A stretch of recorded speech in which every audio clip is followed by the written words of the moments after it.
Good morning. Now I will peel the egg. Hopefully, it be perfect feel.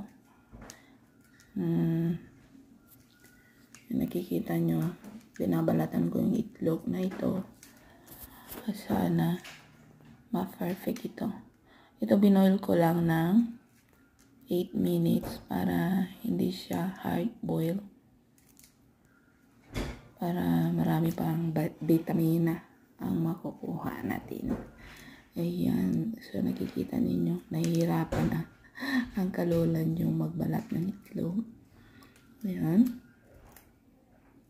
Hindi ko talaga ma-perfect ang pagbabalat ng itlog. Talaga lang.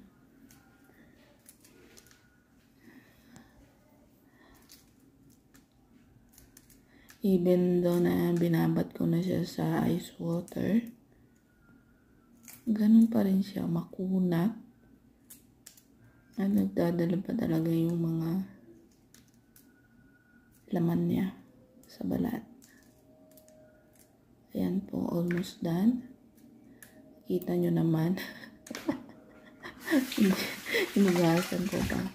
At hindi siya perfect. Ayan. Ayan lang po guys. Bye.